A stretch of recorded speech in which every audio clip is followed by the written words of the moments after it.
뉴 에이지라는 말을 혹시 들어보셨는지 모르겠습니다. 그 사전적인 설명은 이렇습니다. 20세기 말엽에 무신론과 물질주의가 세상에 만연했습니다. 그래서 사람들은 기존의 사회나 문화나 종교에서 더 이상 가치를 발견하지 못하고 영적인 공허감을 느끼기 시작했습니다. 그래서 이제 이를 탈피하려는 움직임이 바로 뉴 에이지라는 운동으로 전개된 것입니다. 이 운동의 성격을 한마디로 정의하기는 아주 힘듭니다.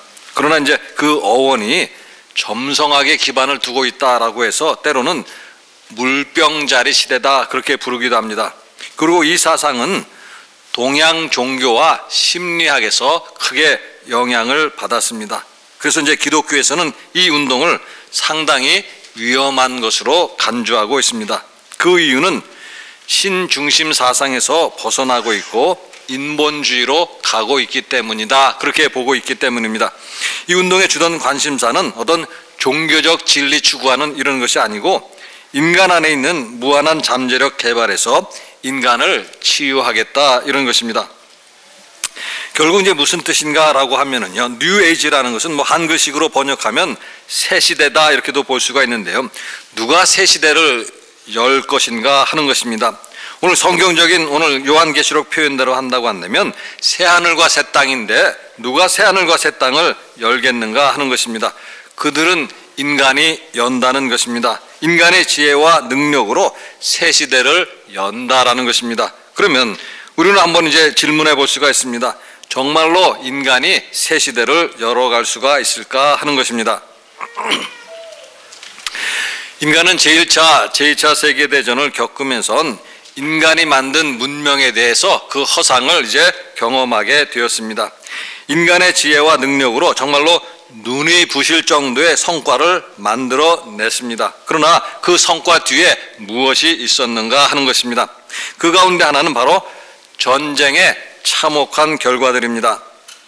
어제도 TV에서 베트남에 대한 특파원 보고를 보았습니다. 베트남이 한편으로는 놀라운 경제 성장을 이루어냈습니다.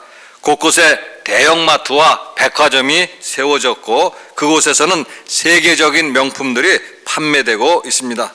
그런데도 아직도 미국과의 전쟁 후유증을 겪고 있다 그런 보고입니다.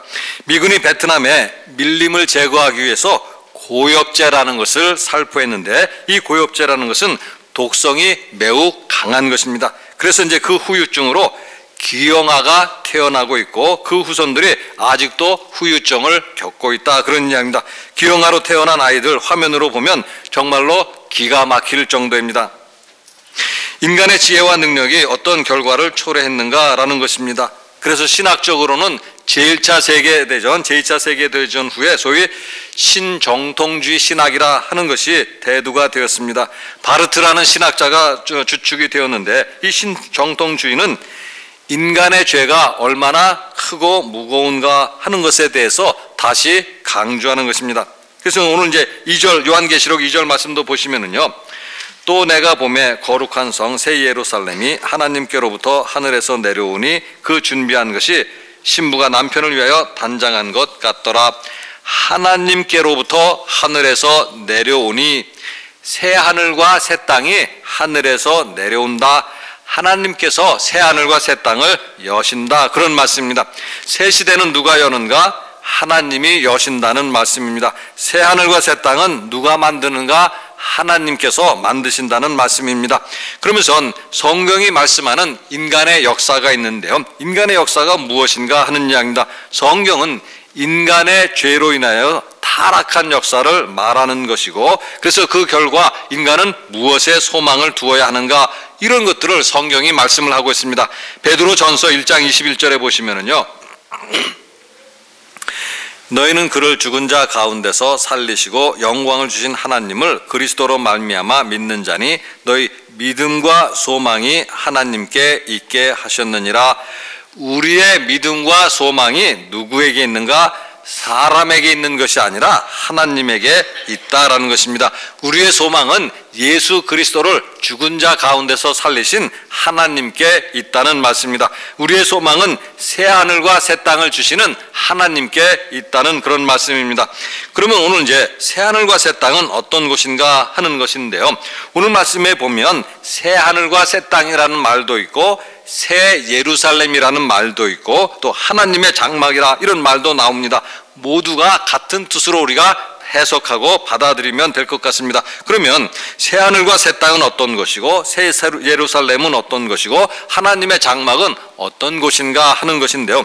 먼저 4절 말씀을 보시면은요, 모든 눈물을 그 눈에서 닦아주시니 다시는 사망이 없고 애통하는 것이나 곡하는 것이나 아픈 것이 다시 있지 아니하리니 처음 것들이 다 지나갔음이러라. 다시는 사망이 없고 애통하는 것이나 곡하는 것이 없고 다시는 아픈 것이 없다. 그러면서 하시는 말씀이요, 처음 것들이 다 지나갔음이러라. 사망이나 애통하는 것이나 곡하는 것이나 아픈 것이나 이것이 무엇인가 하면 모두가 처음 것들이다. 그런 이야기입니다. 처음 것들이다. 사망이나 애통하는 것이나 곡하는 것이나 아픈 것이나 모두가 죄로 인해서 타락한 인간이 경험하는 처음 세계의 모습들이다. 그런 이야기입니다. 사망도 특별히 어디에서 왔는가 하면 성경은 이렇게 말씀을 하고 있습니다. 로마서 5장 12절에 보시면은요, 그러므로 한 사람으로 말미암아 죄가 세상에 들어오고 죄로 말미암아 사망이 들어왔으니 이와 같이 모든 사람이 죄를 지었으므로 사망이 모든 사람에게 이르렀느니라. 아담으로 말미암아 죄가 세상에 들어왔고 죄로 말미암아 사망이 들어왔다는 말씀입니다. 그래서 죄인인 인간이 만드는 이 세계는 애통이 있을 수밖에 없고 곡하는 것이 있을 수밖에 없고 아픈 것이 있을 수밖에 없다. 그것이 바로 처음 세계의 모습인데, 그러나 하나님께서 새하늘과 새 땅을 만드신다고 한다면 이 처음 것들이 사라질 것이다. 하나님이 계시는 장막에는 이 처음의 세계에 인간의 죄로 인해서 만들어진 것들이 다 사라지고 없을 것이다. 그런 말씀입니다. 그러면서 오늘 저는 이제 여러분에게 특별히 말씀드리고 싶은 것은 3절에 있는 말씀입니다. 3절 말씀 보시면은요, 내가 들으니 보좌에서 큰 음성이 나서 이르되 보라, 하나님의 장막이 사람들과 함께 있으며 하나님이 그들과 함께 계시리니 그들은 하나님의 백성이 되고 하나님은 친히 그들과 함께 계셔서. 새 하늘과 새 땅이 무엇인가, 또 하나님의 장막이 무엇인가. 물론 하나님의 장막이란 집이란 뜻입니다. 하나님의 집이 무엇인가 하는 것입니다. 또 오늘날 그리스도인들의 익숙한 말로 다시 한번 표현한다면 천국이라 이렇게도 우리가 볼 수가 있는데, 그럼 천국이 무엇인가, 또 천국이 어떻게 생겼는가 하는 것입니다. 천국에 대해서 간증하는 사람들 많이 있습니다. 혹시 여러분들 천국에 대한 간증 들어보신 적이 있는지 모르겠습니다. 그들이 본 천국의 모습이 무엇인가 하는 이야기입니다. 대부분은 이렇게 간증하고 있습니다.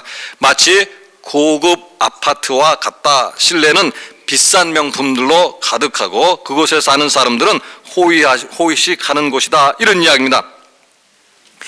유명한 신학대학 교수도 지냈고 한국의 대표적인 교회 담임 목사도 하셨던 분이 내가 본 지옥과 천국이라 하는 책을 만들어냈고 또 간증 집회에서 간증하는 내용입니다. 여러분들 인터넷으로 조회해 보면 들을 수 있는 내용입니다. 그분이 뭐라고 거기서 얘기하는가 하면, 천국 문은 황금으로 되어 있고 천국의 벽은 12가지 보석으로 치장되어 있다. 정말로 그것이 새하늘과 새 땅의 모습일까 하는 것입니다. 정말로 그것이 하나님의 장막이고 하나님의 집일까 하는 것입니다. 로마서 14장 17절 보시면은요, 하나님의 나라는 먹는 것과 마시는 것이 아니요 오직 성령 안에 있는 의와 평강과 희락이라. 왜 하나님의 나라는 먹는 것과 마시는 것이 아니라고 말씀하셨을까 하는 것을 우리가 생각해 보아야 된다. 그런 이야기입니다. 또 로마서 8장 24절에서 25절 우리 한번 같이 읽어보겠습니다.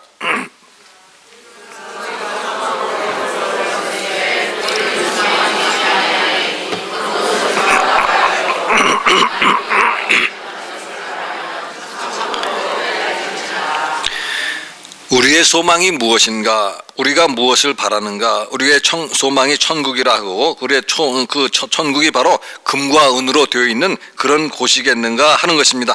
이 말씀들은 오늘 우리가 바라고 소망하는 것의 성격들, 새하늘과 새 땅의 성격들, 하나님의 장막과 집의 성격이 무엇인가를 분명하게 말씀해 주고 있다, 그런 이야기입니다.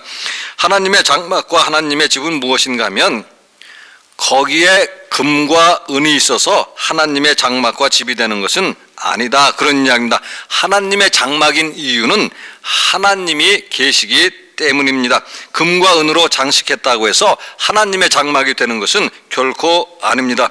근래 한국 교회에서 소위 성전이란 말을 많이 사용하고 있습니다. 왜 성전이란 말을 많이 사용할까? 크고 화려한 교회 건물이 이기 때문에 성전이라고 말하는 것인가 하는 것입니다.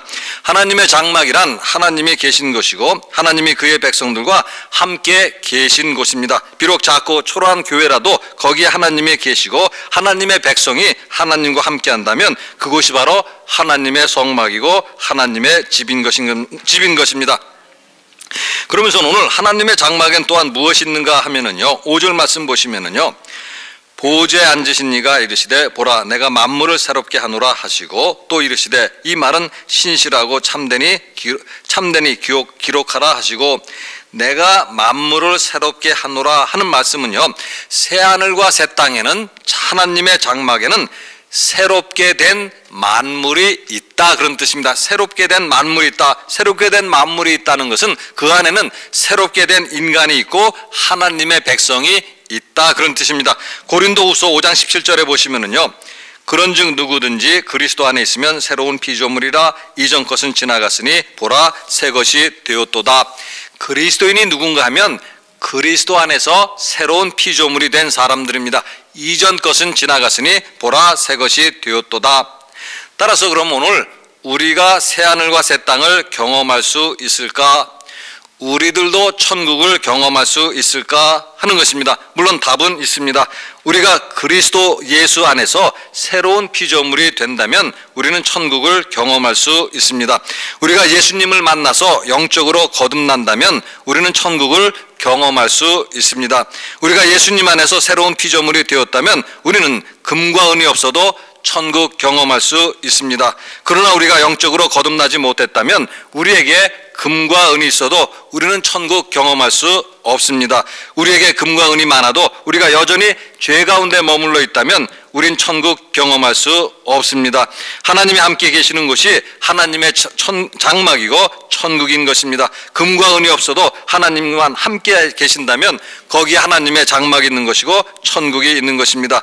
그래서 예배는 천국으로 들어가는 문과 같은 것입니다. 여러분 믿음으로 하나님을 만나시고 예배를 통해서 우리의 눈물을 씻어주시는 하나님의 손길을 늘 경험하시는 여러분 되시기를 바라겠습니다. 같이 기도하시겠습니다. 사랑의 하나님, 하나님 은혜를 감사를 드립니다. 저희들을 사랑하셔서 믿음을 주시고 또 믿음 가운데 참된 소망 주신 것 감사를 드립니다. 하나님 헛된 것 바라지 않게 하여 주시고 믿음을 통해서 하나님 소망하고 하나님 바라고 이 땅에서 살아갈 수 있게 하여 주시옵소서. 그래서 늘 하나님, 늘 세상이 주지 못하는 평안과 세상이 주지 못하는 기쁨 가운데 살아가는 저희가 다 되도록 도와주시옵소서. 감사드리며 우리 주 예수 그리스도 이름으로 기도드리옵나이다. 아멘.